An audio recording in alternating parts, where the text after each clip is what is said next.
아니, 그래서 손에 들고 있는 그 카메라 말고 지금 촬영하는 모습을 찍고 있는 그 카메라는 뭐고 또 렌즈는 뭐냐고.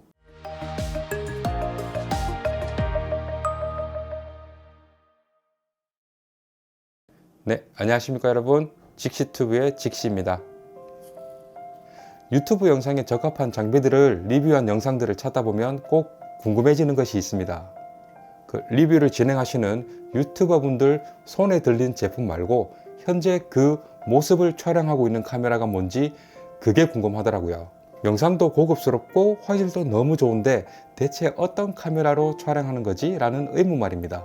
결론은 궁금해하지 않는 것이 제 멘탈에 이롭다는 것을 뼈저리게 느꼈습니다. 전문적으로 리뷰하시는 유튜버 분들이 촬영할 때 쓰는 카메라 바디나 렌즈들은 저를 내다 팔아도 아마 못 살 것 같더라고요. 물론 지극히 제 개인적인 재정적 측면에서 말씀드리는 겁니다. 현재 저는 지극히 초보답게 단 한 대씩의 스마트폰과 카메라 그리고 녹음기를 사용해서 촬영을 진행하고 있습니다. 사실 카메라 하나만 보더라도 보급기, 그러니까 가격대가 상대적으로 낮은 것을 구입했음에도 불구하고 렌즈까지 포함하니 100만원 중반대가 되더라고요. 물론 이 가격도 제 기준에서는 분명히 무리이긴 했습니다. 그래서 제가 유일하게 가지고 있는 카메라가 대체 무엇이냐고 물으신다면 최근 캐논에서 출시된 EOS R50입니다.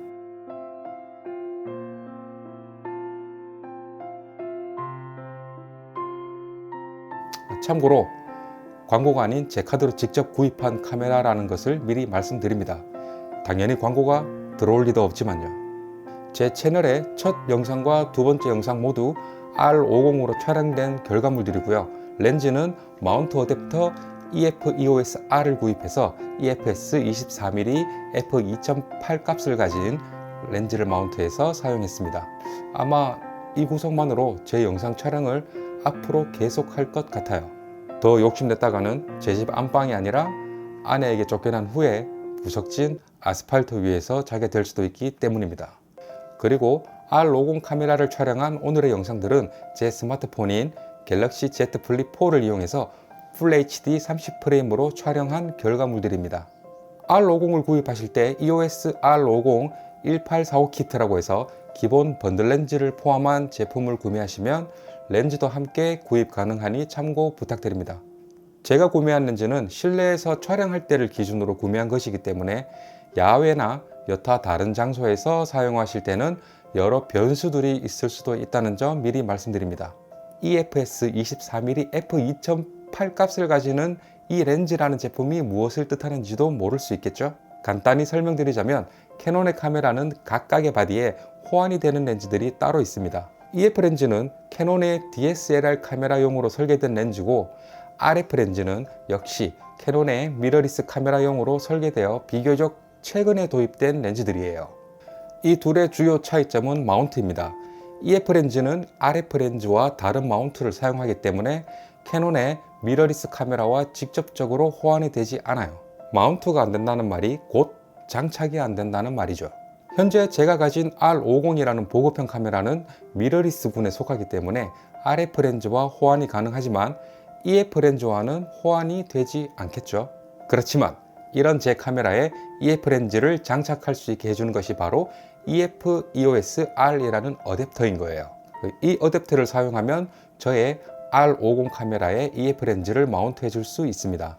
그리고 이걸 사용해서 따로 구입한 렌즈가 EF 렌즈군에 속해 있는 EFS 24mm f2.8 렌즈입니다.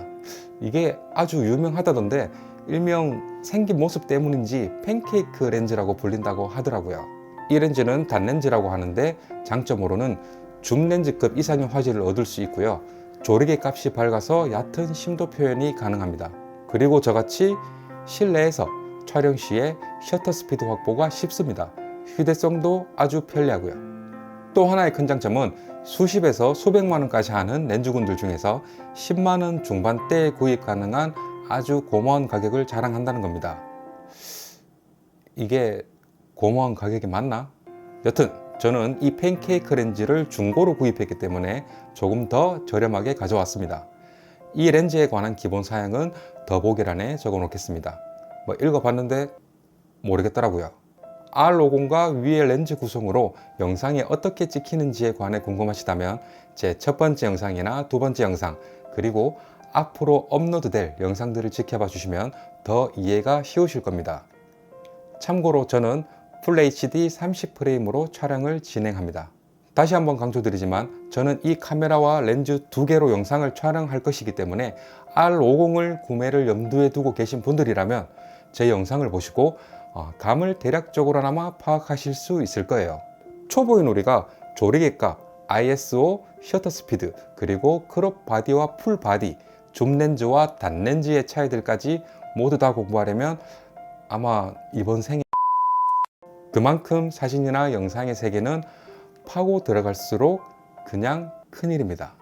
다시 R50 이야기로 돌아와서 무엇보다 이 카메라는 캐논에서 초보분들을 위해서 작정하고 출시한 제품이 아닐까 싶을 정도로 조작이 쉽습니다. 무게는 배터리와 SD카드를 모두 장착했을 때 바디만의 무게가 약 375g으로 굉장히 가볍고 컴팩트하고요.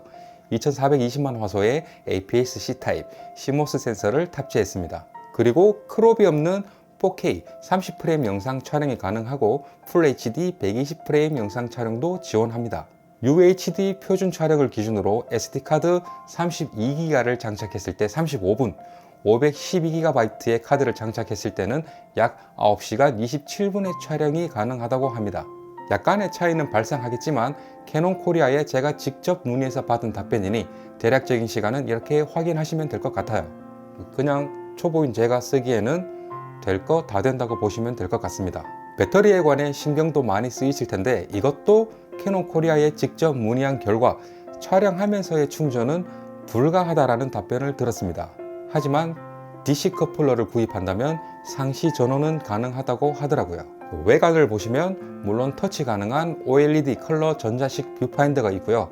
저는 화이트 색상을 선택했지만 추후에 이염 같은 문제로 신경이 쓰이실 것 같은 분들은 블랙으로 선택하시는 것도 좋습니다. 오른쪽 옆에는 C타입 USB 단자와 HDMI 단자가 있고요. 왼쪽에는 마이크 단자가 있는 걸 확인하실 수 있습니다. 이 뷰포인터가 회전이 되기 때문에 영상을 촬영하시거나 사진을 찍을 때도 직접 모니터링이 가능해서 더 편리하실 거예요. 그나저나 4K 영상 촬영 시에 발열이 얼마나 될지 궁금하긴 한데 이건 더 써보고 다시 리뷰를 진행하겠습니다. 아직 저는 풀 HD급만으로도 충분한 것 같아요. 파일이 무거워질수록 편집할 때 제 컴퓨터가 버벅거리기도 하고요. 현재 캐논에서 23년 3월 21일부터 5월 31일까지 R50을 구매하시고 6월 7일까지 정품 등록 및 이벤트에 응모하시면 배터리 및 삼각대 그리고 롯데 상품권 중에 하나를 선택해서 받으실 수 있다고 합니다. 삼각대는 일시 품절이 되었다가 최근 다시 한정 수량으로 재입고가 되었더라고요. 저도 노심초사 등록을 미루고 있다가 재입고 확인하자마자 삼각대를 신청했습니다. 이렇게 제가 쓰는 카메라와 렌즈에 대해서 간단히 소개해 드려 봤는데요. 사실 카메라 하나만 놓고 공부하기 시작하면 조금 전에도 말씀드렸지만 끝없는 비용과 점점 머릿속에 하얘지는 내 자신을 발견하게 될 겁니다. 제가 지금 수박 겉핥기식으로 소개를 했음에도 불구하고 영상의 길이가 벌써 이렇게 길어진 걸 보면 아실 수 있을 거예요. 경제적인 여유가 뒷받침 되시는 분들 중에 영상 촬영을 목적으로 카메라를 구입하신다면 제가 쓰고 있는 R50도 나쁘진 않지만 처음부터 조금 더 고가의 바디나 렌즈를 구입하시는 것이 다양한 환경에서 쓰시기에 아주 좋을 것 같아요. 기계는 비쌀수록 좋은 게 국룰 아닌가요? 제가 가진 보급기가 아닌 중급기에 속해 있는 EOS R10도 가격 차이도 거의 없고 추천도 많이 해 주시더라고요. 하지만 어떠한 기기를 구매하시건 기능적인 면을 다 파악하지 못한 상태에서 구매를 먼저 해버린다거나 더구나 저처럼 초보분들이시라면 아무리 좋은 카메라라고 할지라도 무용지물이 될 수밖에 없습니다. 스마트폰 촬영도 물론 좋지만 상대적으로 낮은 금액의 보급형 카메라나 당근마켓을 이용하셔서 중고로 구입해 보시거나 이것도 여의치 않으시다면 카메라를 렌탈하셔서 미리 한번 써보시는 것도 추천드려요. 현재 R50은 캐논 코리아 정식 홈페이지 기준 119만 9천원에 번들 렌즈가 포함된 킷으로 구매 가능하시고요. 바디만 구매했을 시에는 102만 9천원에 구매 가능합니다. 100만 원이 넘는 게 보급형이 맞아? 여기까지 해서 아주 발만 살짝 담그는 느낌의 제 카메라 캐논 EOS R50에 대한 소개를 마치도록 하겠습니다. 이 카메라 구입하고 사진은 정말 10장도 안 찍은 것 같아요. 오직 영상용으로만 잘 활용하고 있습니다. R50의 좀 더 심도 있는 리뷰는 제가 더 사용을 해보고 바로 리뷰를 다시 진행하겠습니다. 다음 영상에서는 제가 실내 기준으로 촬영을 진행할 때 설정하는 R50의 세팅 값을 소개해 드리면서 제가 지금 착용하고 있는 이 녹음기, 유튜버 분이시라면 모르는 분이 없을 정도로 사랑받고 있는 소니의 ICD-TX660에 대해 소개해 드리겠습니다. 그럼 오늘도 긴 영상 시청해 주셔서 너무 감사드리고, 제품 소개가 다소 미흡했더라도 깊은 이해 부탁드리면서 제가 조금의 지식을 더 얻게 된다면 또 잘 이해하실 수 있게 리뷰 진행하겠습니다. 오늘 하루도 너무 수고 많으셨습니다. 편안한 저녁 되시고요. 정말 정중하게 구독과 좋아요를 부탁드려 봅니다. 감사합니다. 여러분 안녕히 계세요.